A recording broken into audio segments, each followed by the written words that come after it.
Bonjour à toutes et à tous, merci de nous rejoindre, c'est l'heure de l'invité du journal. Cette semaine, Marrakech a accueilli la 61e session du Congrès mondial des statistiques organisée sous le haut patronage de Sa Majesté le roi Mohamed VI. Ce rendez-vous international rassemble tous les 2 ans plus de 2000 statisticiens venus de 120 pays pour échanger leur expérience. Plusieurs questions ont été posées lors de cette rencontre, notamment pour que les études statistiques puissent permettre, en orientant les décideurs, un meilleur développement des sociétés. Pour nous parler de cette grande rencontre, nous avons l'honneur de recevoir aujourd'hui avec nous Monsieur Ahmed El-Halimi El-Alami, le haut commissaire au plan. Monsieur El-Halimi, bonjour et merci beaucoup d'être avec nous. Bonjour, c'est moi qui vous remercie.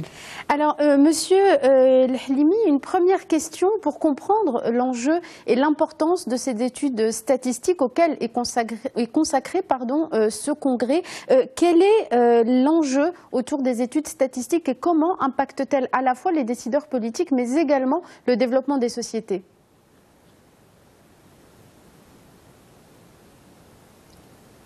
Bien, les statistiques sont une dimension importante de l'accompagnement du développement d'un pays, comme vous le savez.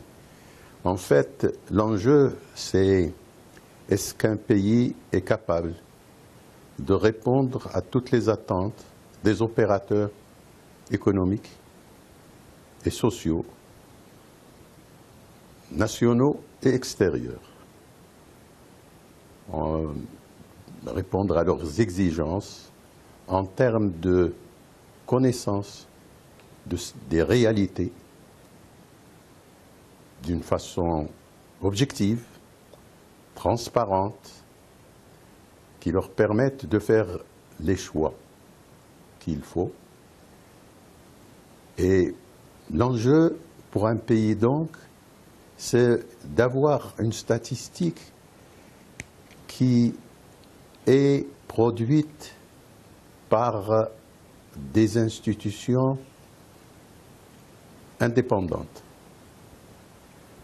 et qui produisent en même temps que les chiffres la manière dont sont calculés ces chiffres, ce que nous appelons les métadonnées, et qui les diffusent à des périodes régulières et d'une façon systématique. Ils doivent être produits aux normes internationales. Pourquoi aux normes internationales?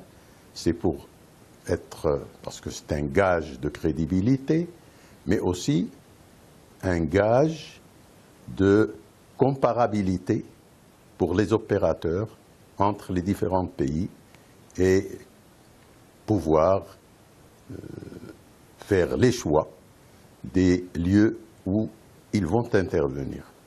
Vous voyez bien que c'est un enjeu extrêmement important. Pour les gouvernants, c'est aussi important que des pays, quelles que soient les tendances politiques de leur gouvernement, les politiques publiques ont besoin d'être éclairées sur les réalités, mais aussi suivis par des indicateurs qui leur permettent de mesurer le degré de conformité de ces politiques aux objectifs qu'elles se sont fixés et sur lesquels ils se sont engagés vis-à-vis de leurs citoyens. Alors, Monsieur El-Halimi, les panélistes ont en effet... L'enjeu est énorme. Monsieur El-Halimi, les panélistes ont effectivement beaucoup insisté sur la nécessité d'une plateforme neutre et objective pour la production de ces indices socio-économiques. Ils ont aussi insisté sur la nécessité d'une coordination et d'une synergie entre les établissements internationaux producteurs de ces statistiques. Qu'est-ce qui est fait en ce sens aujourd'hui pour peut-être harmoniser ou en tous les cas permettre une meilleure coordination quant à la production de ces statistiques au niveau international ?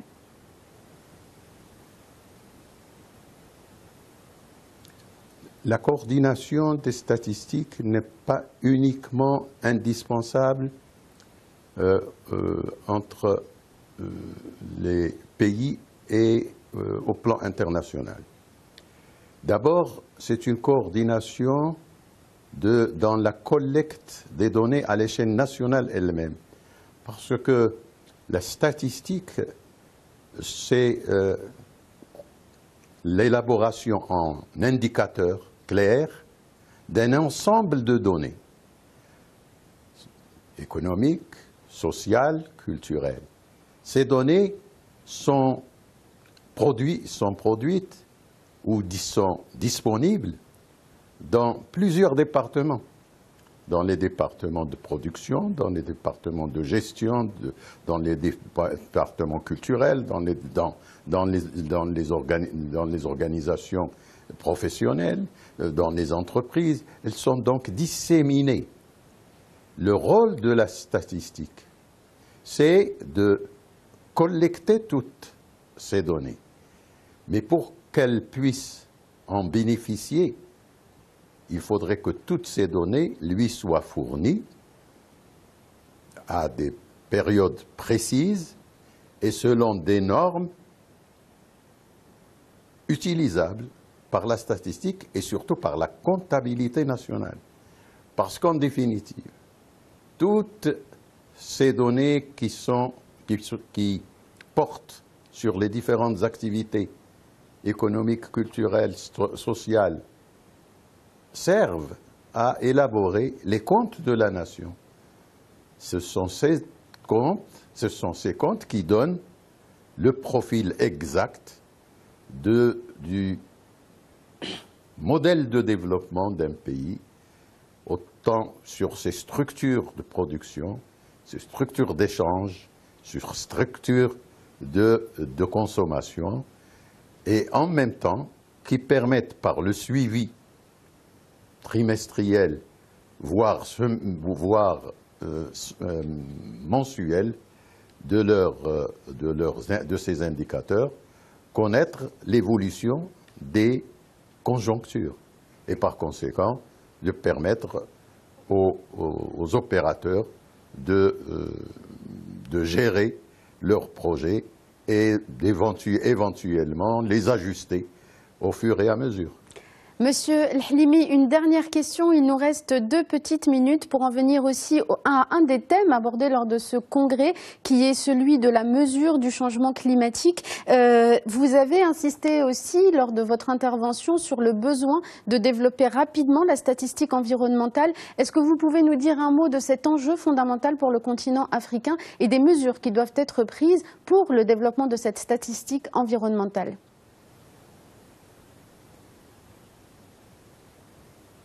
Oui, les pays à travers le monde se sont engagés sur des plans de biodiversité, sur des engagements dans le cadre de la COP 21. Ils se sont engagés également sur les objectifs de développement durable. Et tous ces plans devraient impacter les politiques pour, en ce qui concerne en tout cas les pays africains et les pays en développement, non seulement atténuer, mais surtout adapter leur mode de production, leur mode de consommation aux exigences de l'environnement. Et comme nous ne sommes pas de grands émetteurs de gaz à effet de serre, nous devons tout simplement adapter notre système de production et de consommation pour que nous puissions ne pas accroître ou ne pas nous trouver dans une situation de pollueur. Alors cela, il faut le dire, nous ne sommes pas concernés uniquement par l'aspect bioécologique, nous sommes aussi concernés par l'aspect écosystème, écosocial dans la mesure où ces pays ont des problèmes d'érosion, ont des problèmes de pauvreté, ont des problèmes d'inégalité sociale, ont des problèmes de vulnérabilité et économique et sociale et environnementale, au point où ils sont dans l'obligation très souvent de quitter leur domicile, de s'aventurer dans des mouvements de population pour échapper à des conditions qui deviennent difficiles à vivre. Merci beaucoup, Monsieur Ahmed El-Halimi Alami. Merci infiniment d'avoir été avec nous. Vous étiez en duplex avec nous depuis Marrakech. Merci encore. C'est la fin de cet entretien. Merci à tous de nous avoir suivis. Restez sur Médien TV, l'information continue dans un instant.